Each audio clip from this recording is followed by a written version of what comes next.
Bonjour à tous et bienvenue dans cette nouvelle chronique d'actualité de Femme à part, chronique dans laquelle aujourd'hui nous allons parler du mouvement Body Positive puisque cela s'inscrit dans le cadre de la thématique du mois de mars qui est donc la thématique de l'ascèse chrétienne et je trouvais ça intéressant de parler de ce mouvement qui va un petit peu à contre-courant justement de l'ascèse chrétienne, que ce soit par rapport au sens de l'effort, d'une certaine hygiène de vie, tout ce dont je vais vous parler dans d'autres podcasts par rapport au rapport, au lien que l'on peut trouver entre le sport et la sanctification, l'effort, la souffrance, le fait de retourner à un mode de vie plus simple, etc. Et ça rentrait tout à fait, je trouvais, par rapport à cette thématique. Donc bien entendu, tous les podcasts, à l'heure où je vais publier cette chronique d'actualité, tous les podcasts sur l'ascèse n'ont pas encore été publiés, tous les articles non plus. Donc n'hésitez pas à attendre un petit peu avant de monter sur vos grands chevaux et n'hésitez pas à aller d'abord attendre un petit peu, écouter ces podcasts qui vont compléter mon propos et qui vont permettre d'apporter un éclairage par rapport à cette thématique du body positive. Et je sais que c'est un sujet assez sensible parce que dès qu'on parle des corps, dès qu'on parle des complexes, chacune y va de sa petite expérience, de ce qui la chagrine par rapport à son propre corps, de ce qu'elle a déjà entendu dans sa vie comme remarque de justifier ou de pas justifier d'ailleurs. Et donc je sais que ça peut être assez délicat pour certaines personnes, mais je vous demande de prendre du recul, de prendre de la hauteur. On n'est pas en train de juger des corps, de juger du poids, de donner de donner des règles très précises en disant que toutes les femmes devraient faire un 34 ou un 38 maximum, et voilà. Mais en tout cas, on essaye de donner des lignes directrices qui après ne s'appliquent pas forcément à tout le monde, mais je pense qu'il suffit d'un peu de bon sens pour le savoir. Donc épargnez-moi en commentaire les phrases du style « Oui, alors moi j'ai une maladie dégénérative, autodestructrice, je sais pas quoi, qui fait que de toute façon je suis obèse, c'est pas ma faute, je peux rien faire, même si je fais du sport, et puis ceci et puis cela. » Bon bah très bien, en fait si c'est pas votre faute et que vous n'y pouvez rien, bah en fait vous n'êtes pas concerné par ce que je vais dire. Donc ne vous inquiétez pas, ne prenez pas les choses contre vous et je pense qu'il faut décortiquer ce sujet et l'aborder même si ça peut paraître assez difficile. Et justement le fait que ça devienne tellement délicat de parler de ces choses-là, je trouve que c'est assez symptomatique de notre époque, c'est-à-dire que en même temps on veut enlever tous les complexes, tous les tabous par rapport justement à ce mouvement body positive. Enfin, c'est ce que ce mouvement essaye de faire par rapport à l'aspect des corps, que ce soit la maigreur, que ce soit la grosseur, que ce soit avoir un corps standard, que ce soit avoir des vergetures, de la cellulite, des poils, je ne sais pas quoi. Il y a beaucoup de choses qui rentrent en ligne de compte. On essaye de faire en sorte que plus rien ne soit tabou, mais vous verrez qu'il y a beaucoup de paradoxes dans ce mouvement et que malgré tout ça reste un sujet de toute façon tabou. Et moi je pense que c'est normal dans le sens où il s'agit de notre corps en fait, de nos complexes, de notre corps avec lequel on vit, et on a toutes des complexes, en tout cas moi personnellement j'ai jamais rencontré une femme qui n'avait aucun complexe quoi. Quel que soit notre tour de taille, quelle que soit la symétrie de notre visage, la couleur de nos cheveux, de nos yeux ou je ne sais quoi, notre taille, il y a des femmes qui se trouvent trop grandes, d'autres trop petites, trop larges, trop ceci, trop cela. Et d'un autre côté, vous allez regarder de travers votre copine quand elle va vous dire qu'elle complexe et qu'elle se trouve moche. Vous dites non mais elle se fiche de moi. Elle est hyper belle. Je donnerai tout pour être comme elle. Je donnerai tout pour avoir son visage. Je donnerai tout pour avoir sa taille. Je donnerai tout pour avoir la même couleur d'yeux, etc. Pour avoir sa peau sans boutons, par exemple. Et en fait, on va toutes avoir des complexes sans se rendre compte de tout ce qu'on a reçu également. Et donc voilà, inutile de se comparer plus que ça et essayons de prendre le sujet avec un petit peu de recul. Et donc je vais vous parler de ce mouvement et un peu de ce qu'on voit dans l'actualité assez souvent.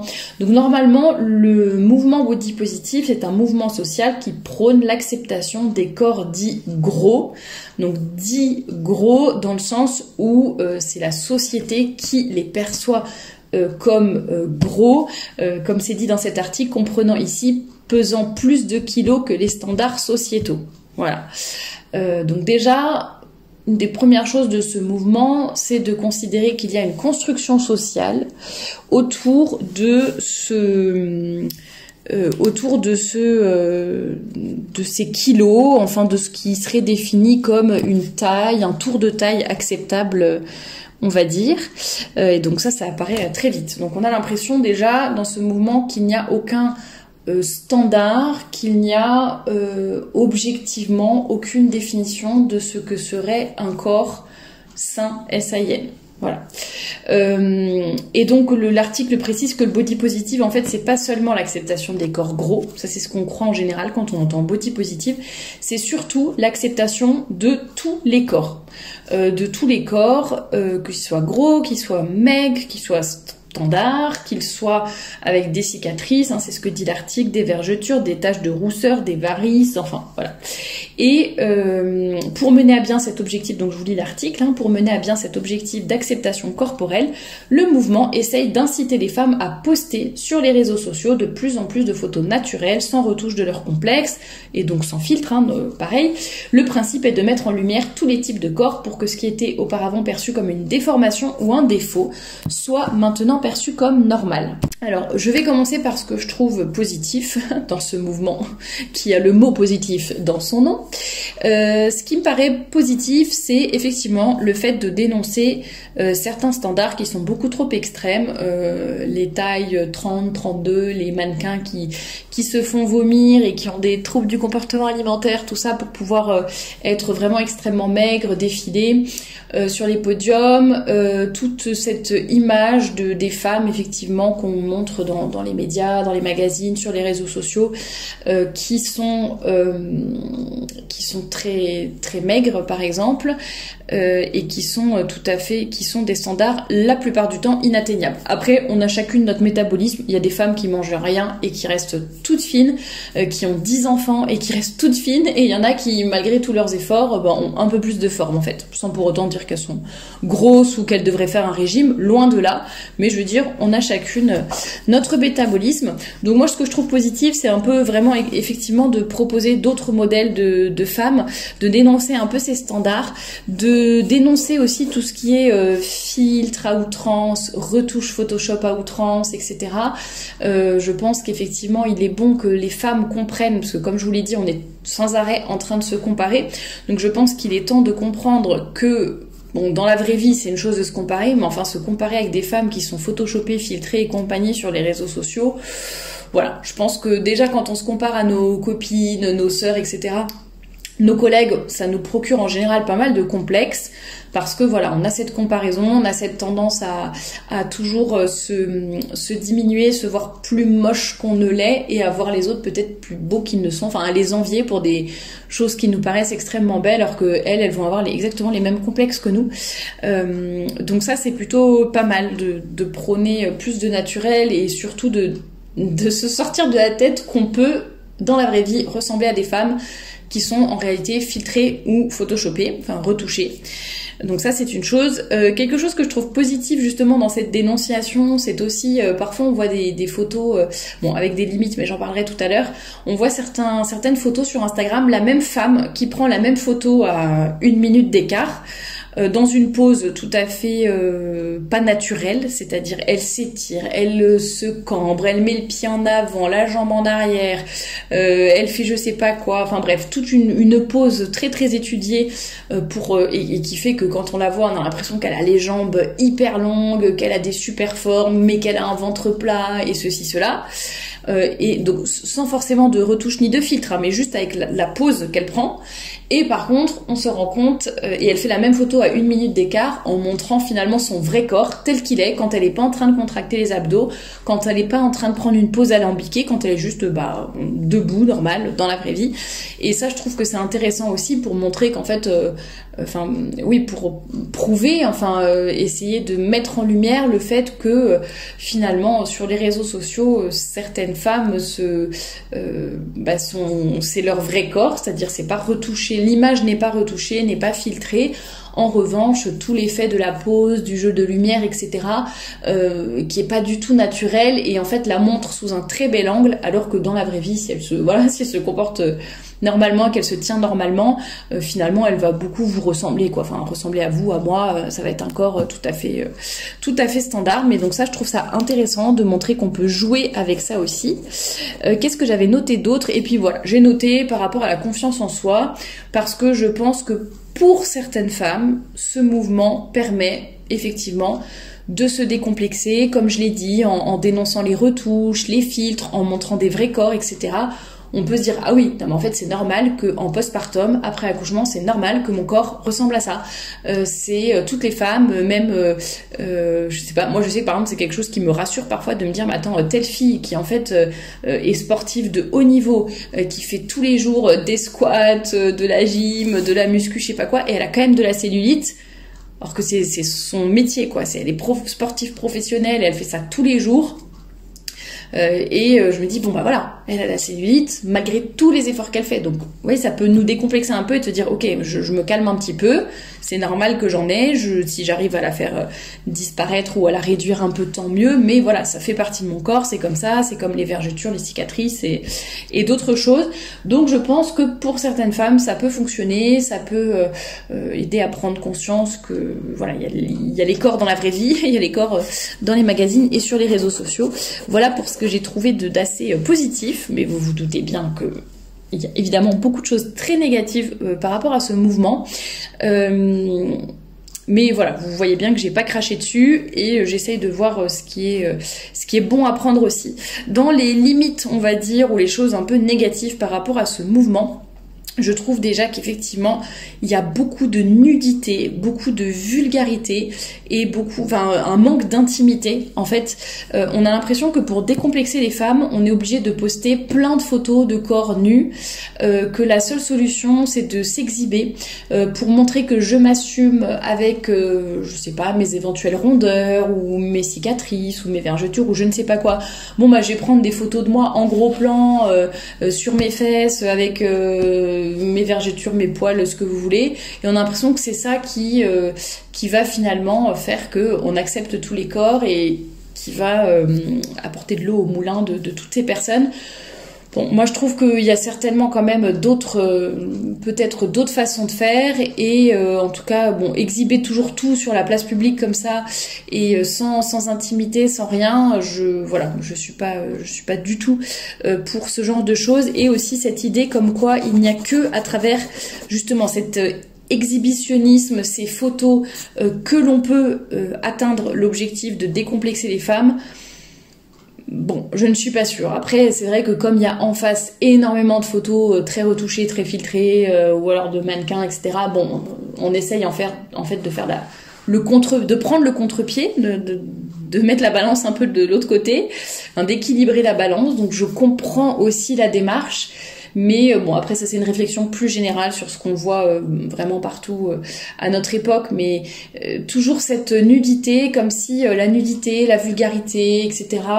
Était la solution à tout et que en fait il fallait pas faire la prude ni quoi que ce soit, mais aller tous à poil, c'est ça qui va nous sauver, quoi, en gros. Bon, voilà, j'ai un petit peu plus de mal avec ça et ça rejoint un petit peu mon point suivant, c'est très égocentrique, c'est très vaniteux, on a l'impression que finalement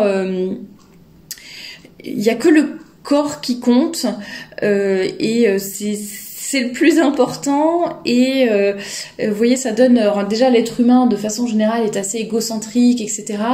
Et vaniteux. Bon, là ça pousse encore plus à être sans cesse en train de se regarder dans le miroir, etc.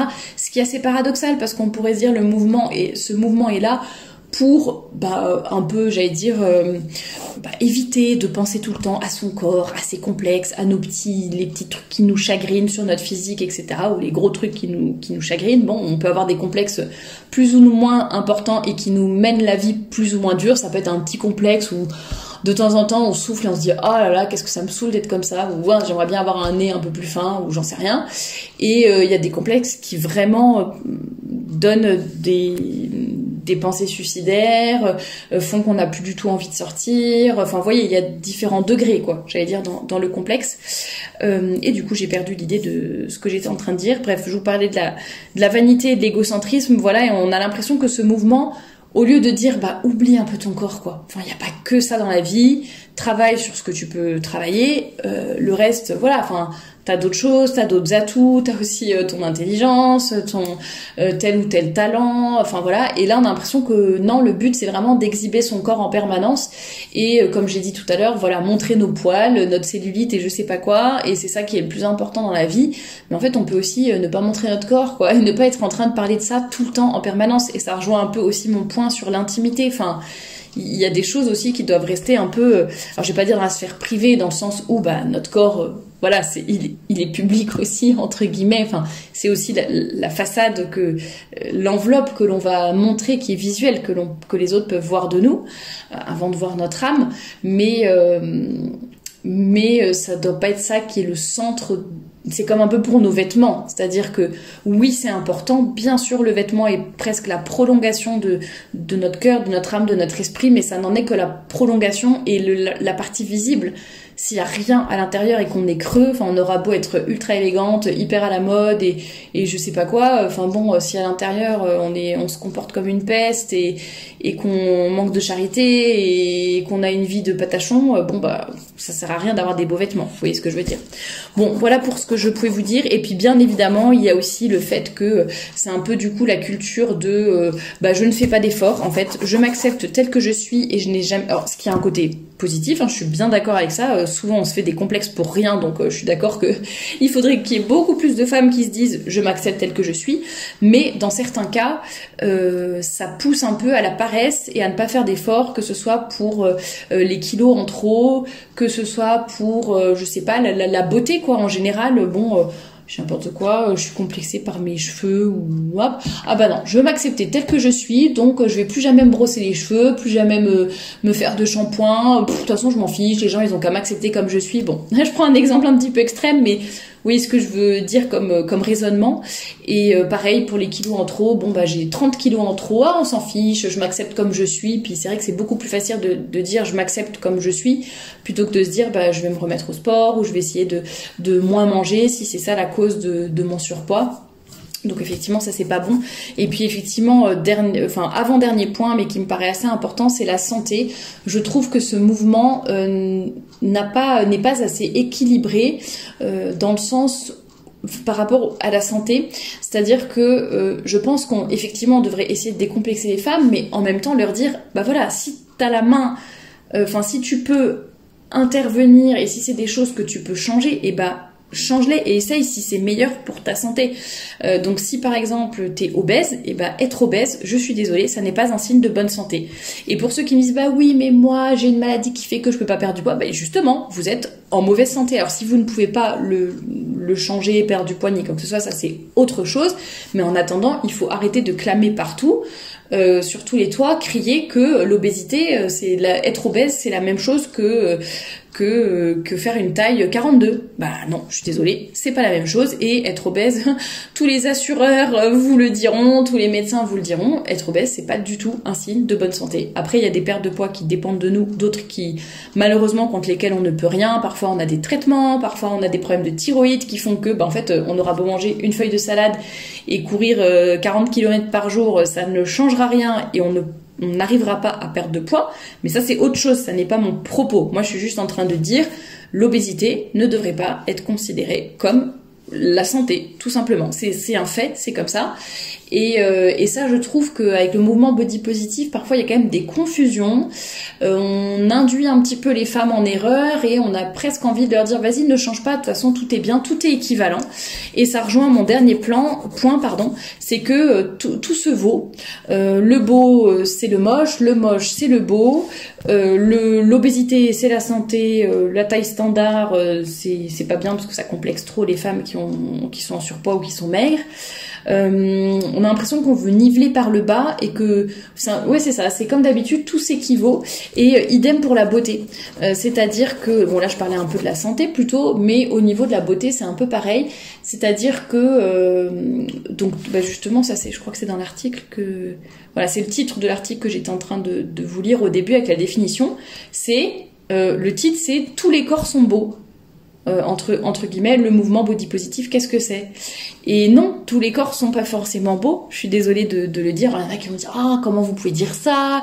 Tous les corps ont été créés par Dieu, etc. Oui, je suis bien d'accord, et c'est le bon Dieu qui nous a donné notre corps. Mais après, c'est à nous d'en faire quelque chose, et on ne peut pas dire que dans l'essence même, Dieu a voulu notre corps, etc. Ok, dans le sens là, on peut dire que notre corps est beau, mais c'est comme, je sais pas, comparer par exemple un dessin, une esquisse de Picasso au crayon à papier, je dis Picasso comme ça, ou Monet par exemple, on va prendre plutôt, une esquisse du peintre Monet fait sur son cahier de brouillon au crayon à papier, et sa peinture terminée avec toutes les couleurs, vraiment tout qui est bien achevé, etc.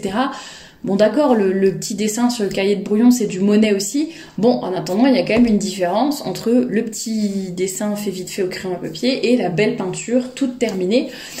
Donc oui, il y a des standards de beauté, il y a des critères de beauté objectifs, ça j'en ai déjà parlé dans d'autres podcasts, donc n'hésitez pas à vous y référer ou dans des articles sur le blog, donc femmeapart.com, le lien est dans la description. Et puis sinon, abonnez-vous à la chaîne YouTube, comme ça vous ne manquerez aucun podcast lié à tous ces sujets-là. Mais sinon, vous tapez beauté, par exemple, je pense, sur la chaîne ou sur le blog, et puis vous trouverez des articles pour compléter mon propos du jour. Mais voilà, il y a des standards de beauté, il y a des critères, enfin pas des standards, plutôt des critères objectifs de beauté, notamment définis par saint Thomas d'Aquin, entre autres. Et voilà, tout ça c'est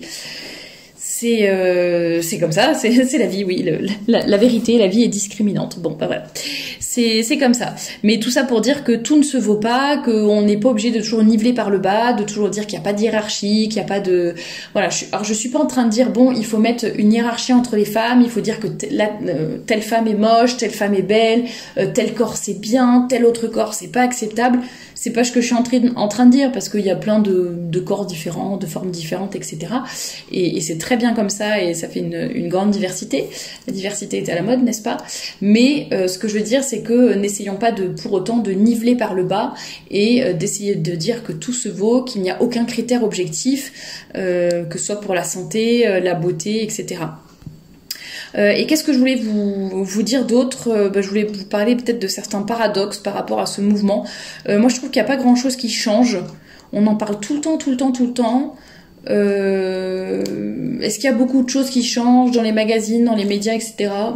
J'en suis pas sûre. Dites-moi ce que vous en pensez en commentaire. Tiens, est-ce que vous trouvez que grâce à ce mouvement, il y a eu des changements, ou vous, dans votre vie personnelle, ou des choses que vous voyez autour? Est-ce que vous êtes moins complexé peut-être, ou que vous acceptez davantage vos petits défauts, hein. Quand je dis défauts, bon, voilà, mais vous voyez ce que je veux dire. Bon, dites-moi en commentaire. Le paradoxe, c'est qu'en fait aussi, ça n'est jamais assez.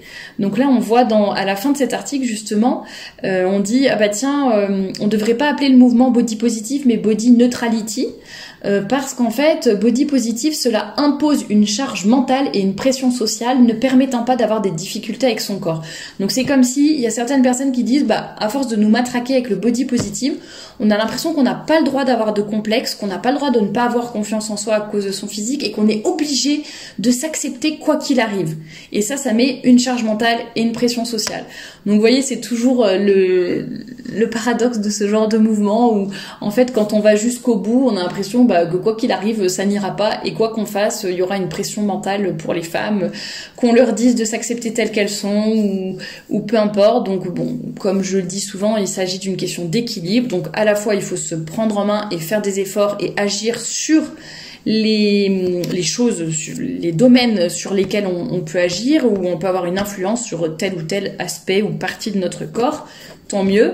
Mais voilà, les choses qu'on peut pas contrôler, ou c'est comme ça, j'ai un grand nez ou des grandes oreilles, je suis née avec, bon bah voilà, faut aussi savoir s'accepter et ne pas toujours, trouver cet équilibre entre à la fois je m'accepte, j'ai confiance en moi, et en même temps bah je me prends en main, je fais des efforts, je me laisse pas aller, j'ai pas une vie de patachon, je fais du sport, j'ai une bonne hygiène de vie, etc., etc. Qu'est-ce que j'avais noté? Ah oui, par exemple, il y a l'histoire des sièges des avions, vous voyez. Il faudrait, les compagnies aériennes sont grossophobes, il faudrait élargir les sièges des avions. Mais en fait, c'est là qu'on voit que le raisonnement n'est pas bon.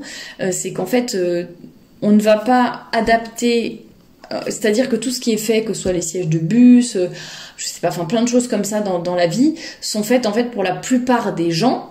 Et après, bien sûr, si on peut adapter à certaines catégories de la population, par exemple les personnes qui roulent en fauteuil roulant, bon bah on essaye au maximum d'avoir des transports en commun, je sais pas, les théâtres, etc. Bon, qu'il y ait les hôpitaux, tout ce qu'on veut, où il y ait des accès facilités pour ces personnes-là. Est-ce que si, je sais pas, moi dans ma maison, j'ai pas une rampe d'accès pour les personnes en fauteuil, est-ce que ça veut dire que je suis handicapophobe ou que j'ai vraiment aucune considération pour ces personnes et que je suis vraiment une méchante personne? Bon bah non, je pense pas, c'est juste que voilà, il y a des standards, c'est normal, s'adapter au plus grand nombre dans la population. Tant mieux si on peut faire changer les choses, si on peut adapter, etc., etc., pour les malvoyants, pour tout ce qu'on veut. Mais de là à accuser et qu'on peut faire prendre conscience aux gens et faire, comment on dit, attirer l'attention sur certaines choses pour essayer d'améliorer, pourquoi pas, hein, vraiment j'ai rien contre du tout.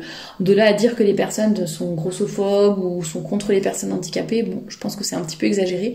Et pour les compagnies aériennes, c'est juste que la plupart des gens ont des tours de taille qui font qu'en fait ils peuvent rentrer dans ce genre de fauteuil. Après, c'est pas parce que la compagnie est grossophobe qu'ils ne vous acceptent pas ou que vous ne rentrez pas dans leur fauteuil, quoi.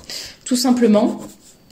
Et qu'est-ce que j'avais noté d'autre? J'avais noté la construction sociale. Est-ce que tout ce qui est standard, justement, tout ce qu'on dit, c'est un corps standard, il rentre dans la norme, etc., etc. Est-ce que c'est uniquement une construction sociale, comme on l'a vu au début de l'article, qui disait donc qui parlait des standards sociétaux, par exemple. Moi, je pense qu'il y a quand même des indications assez objectives, telles que l'IMC, par exemple, avec le rapport entre la taille et le poids. À quelques petits trucs près, hein. Je dis pas que c'est exact à 1 centimètre près ou 1 kilo près, c'est pas ça, mais bon, globalement, il y a quand même des standards par rapport à la santé qui sont assez objectifs. Des standards, comme je le disais, qui rejoignent un petit peu les critères de beauté aussi définis par saint Thomas d'Aquin. Il y a également, il y a toutes ces choses-là qui font que, non, je pense pas que ça soit... Il y a des choses qui sont certainement aussi une construction sociale, bien sûr, comme pour tout, c'est normal, on est des êtres, on est des animaux qui vivons en société, quoi, donc forcément, des animaux intelligents, mais on vit en société, donc forcément, et puis par exemple on dit, ça me fait penser au sujet de les gens qui ont souvent un physique lié à la politique. Il faudrait que je vous retrouve un article là-dessus, mais souvent on dit les gens de droite sont plutôt habillés ou se tiennent plutôt comme ça, sont plutôt dans les standards sociétaux justement pour tout ce qui est du physique, du nombre de kilos, etc. Et les gens de gauche sont plutôt comme ça, les communistes sont plutôt comme ça, les écolos sont plutôt comme ça, ou les gens d'extrême droite sont comme ça aussi. Il y a aussi le physique lié aux idées politiques, ce qui montre en fait que la façon dont on pense a un impact aussi sur notre physique. C'est-à-dire que si on est plutôt dans une démarche de révolution, de paresse, de je fais ce que je veux quand je veux, il n'y a pas de standard, un peu anarchique, vous voyez, dans ce sens-là, eh bien ça se voit après sur notre physique et vice versa si on a un certain mental. Enfin bref, ça rejoint tout ce que je disais dans mes podcasts sur l'ascétisme qui ont déjà été publiés ou qui vont être publiés d'ici la fin du mois de mars, donc n'hésitez pas à aller les écouter. Et puis deux dernières choses que je voulais ajouter par rapport à ce mouvement, c'était le fait qu'on parle tout le temps du corps, etc. Et il n'y a rien d'autre pour remplacer ce sujet, c'est-à-dire que comme je le dis, on l'étale sur la place publique en permanence, etc. On a l'impression que c'est le seul moyen pour les femmes de gagner confiance en elles et de perdre un petit peu leur complexe. Mais on ne remplace par pas beaucoup d'autres sujets, je sais pas, du style cultiver son intelligence, développer ses talents, enfin... On se réduit pas à notre corps, quoi. C'est ça que je veux... Bien sûr, c'est important, c'est notre enveloppe corporelle, etc. On est avec elle de A à Z, de notre naissance à notre mort. Mais est-ce qu'il n'y a pas d'autres choses importantes aussi? Bon, à méditer. Dernière chose que je voulais dire pour conclure ce podcast, c'est que notre corps, il n'est pas tout seul. Déjà, il est nourri en quelque sorte par notre âme. Donc tout, notre cœur, notre âme, notre esprit, tout cela va rayonner à l'extérieur. J'en avais déjà parlé par rapport aux religieuses, par exemple, ou à certaines personnes âgées où on voit limite presque plus leurs rides ni quoi que ce soit, tellement elles sont rayonnantes, belles, etc.